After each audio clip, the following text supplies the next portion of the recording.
Hello, lovelies, and thank you for joining me today. Today, I'll be sharing my story on how I ended up in the hospital after a spin class at SoulCycle. Yes, SoulCycle landed me in the hospital. This was back in March of 2016. I was a senior at Howard University.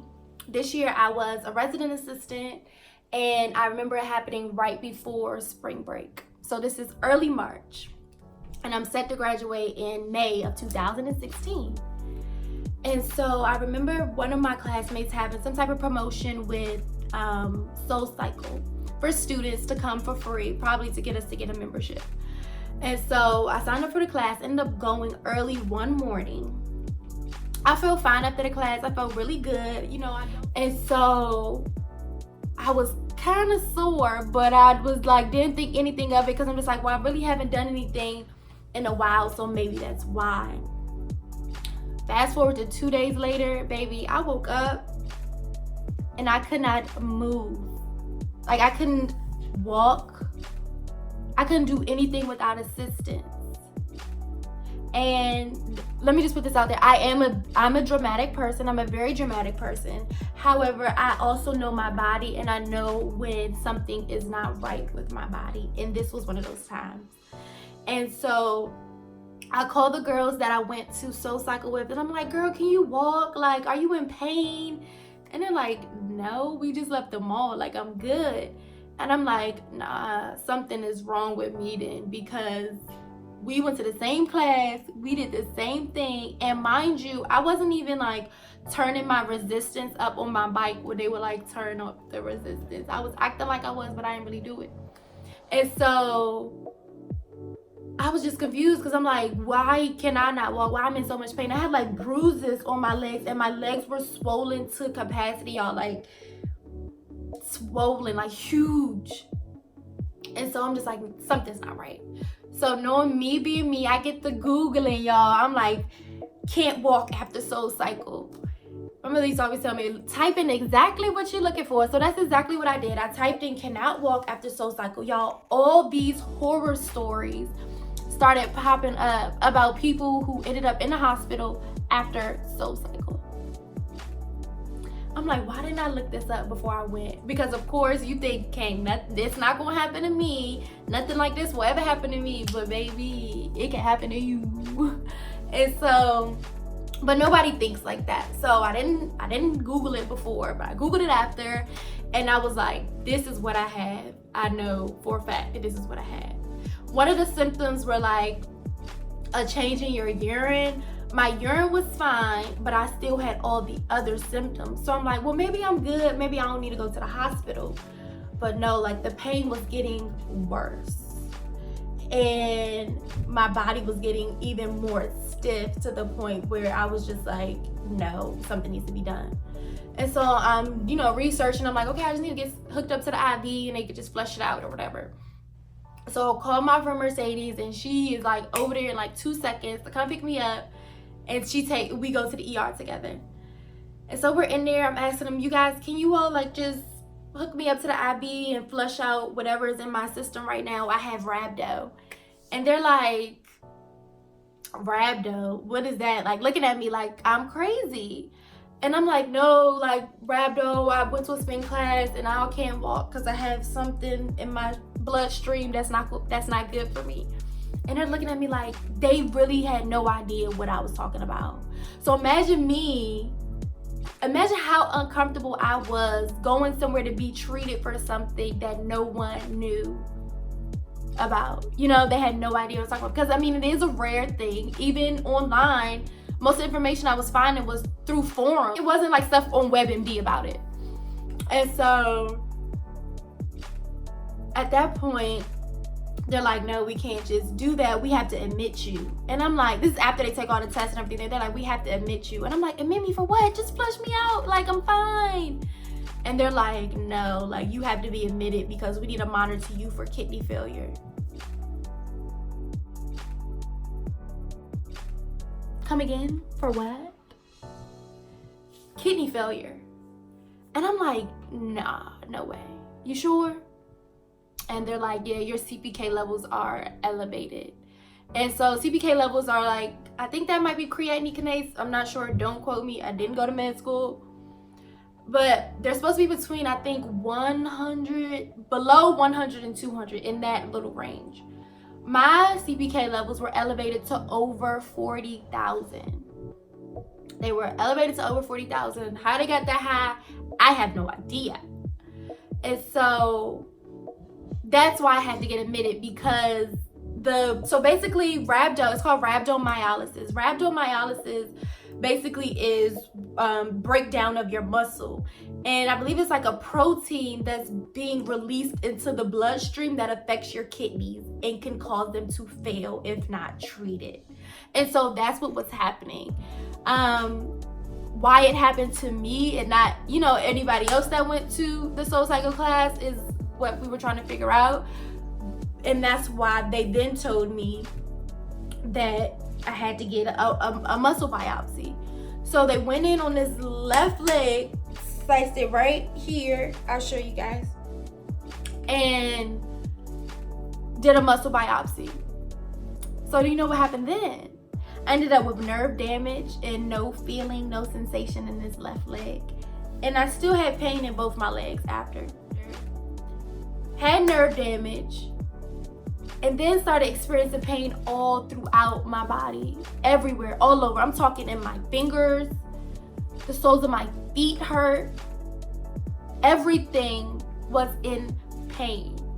And then sometimes the doctors ask me, well, what does it feel like? It literally felt like I had been run over by like a 18-wheeler, like laying in the street, and just was rolling back and forth over my body constantly.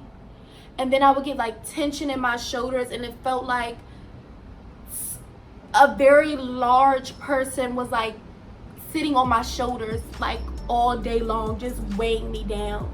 I felt just, y'all, I still don't really know how to explain it, but that was like the best way I could explain it. It literally felt like I was getting ran over and sat on constantly, just pressure all throughout my body. And then I would get like tingling in my hands and my feet. I couldn't stand for long periods of time. I had to have a seat in my shower because I couldn't stand. I couldn't do my hair anymore. And for those of you who know, I'm a licensed cosmetologist, and hair was my life. I was unable to work at the shop. Couldn't do hair in my home, in my my room that I lived in. When I would have my goddaughter, I couldn't hold her. I couldn't walk in the mall. I couldn't go out and do all the fun stuff that my friends were doing. You know what I'm saying? I couldn't live the normal life that I, envisioned as a 21-year-old.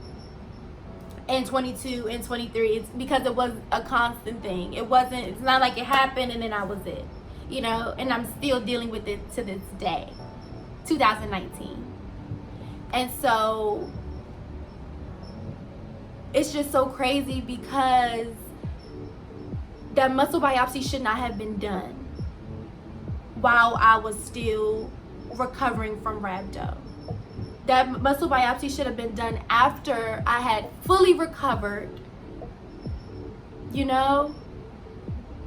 because it caused more damage than it should have. And I'm not going to say it was a mistake, because it happened for a reason, because I've learned so much along this journey. So I wouldn't say that I would change it, you know what I'm saying, because it happened for a reason. And I've learned so much as I've been on this journey, and I'm so grateful. I'm so thankful to God, because the mindset that I have now is priceless. I probably wouldn't be able to appreciate the things in my life that I do now. I don't want to say I took them for granted, but you really just don't understand the importance of everything. I don't even want to say the little things, because they're not little, because everything matters. I was in a space, like a really dark space for so long, because the doctors were literally treating me like a lab rat, y'all. Oh, this medicine doesn't work. Let's try this. Oh, that doesn't work. No problem. We have another one for you. And that's literally how it went. Constantly on different medications. And then you come to the hospital for pain and they take tests and they don't see anything. So they start treating you for anxiety and they start treating you for depression. Because if they're doing tests and nothing's coming up, then it must be in your head. And that's what they told me. That's exactly what they told me. When I say I've been to all the hospitals in the DMV and still not one to this day has been able to give me an answer. I literally went to the ER one day complaining of pain, and my mother is like, asking for pain medication for me, and the doctor brings something, the nurse brings something, and my mom asks what it is because she was keeping a journal of all my medical records, medications they was putting me on, hospitalization dates and lengths. And so he told her the name of the medication and she said, she's in pain. Why are you giving her medication for anxiety and depression? When I tell you, he looked at her like he saw a ghost. He wasn't expecting her to know. And that's what happens so often. They don't think we know, so they just do anything. They just give us anything. Because they're not in the business of trying to heal. They're not in the business of trying to find a cure. It's about that dollar. They're in the business of, maintaining that sickness and maintaining that disease. Some doctors, let me put that out there, some, not all, but that's how it is with them, the pharmaceutical companies. It's unfortunate because thank God my mom's in the medical field and knows, the ins and outs of it. But everybody doesn't have a mother that is. You know what I'm saying? Some people just don't know. And if she wasn't there, then I would have taken that medication, which I ended up taking later on down the line, like a year later, because they really tried to make me think that it was something in my head, that I was, making it up. Literally making it up. And at one point in time, I started to believe that maybe I'm not in pain. Maybe I'm not hurting. Maybe it is all in my head. No, you know what you're feeling. And the fact that they tried to say that I wasn't, and then they take you off one medication, and the withdrawal symptoms of those medications are the devil. They are the devil. When I tell you, I'm sitting there feeling like I'm getting electrocuted. I feel a shock in my head that radiates all throughout my body until it gets to my feet. I kid you not. Literally feels like I'm getting shocked, like electrocuted. And I'm Googling, once again, withdrawal symptoms from this, that, and the third. Brain zaps pops up right as number one. When I'm like, that explains it perfectly. A brain zap. I literally felt like I was getting electrocuted in my head and it was radiating through my body. And so we tell the doctor, and the doctor's like, oh, that's not from the medication. Baby, it says it everywhere that it's a side effect of withdrawing. When you stop the medication, this might happen. And it did happen. But you're sitting here telling me that it's not from the medication. Okay. So you're going to defend the medication instead of advocating for your patient. And so, well, that's not for the medication. You may need to try a different doctor. All right, that's cool. So then I go to doctor after doctor after doctor after doctor, taking tests that's not giving me any answers. So then they're like, you sound like you may have lupus. They start trying to put things on you. And then they're like, have you got tested for this? Have you got tested for that? Literally, I've been tested for everything and nothing is coming back. And so one point in time, they put that I had fibromyalgia on my chart.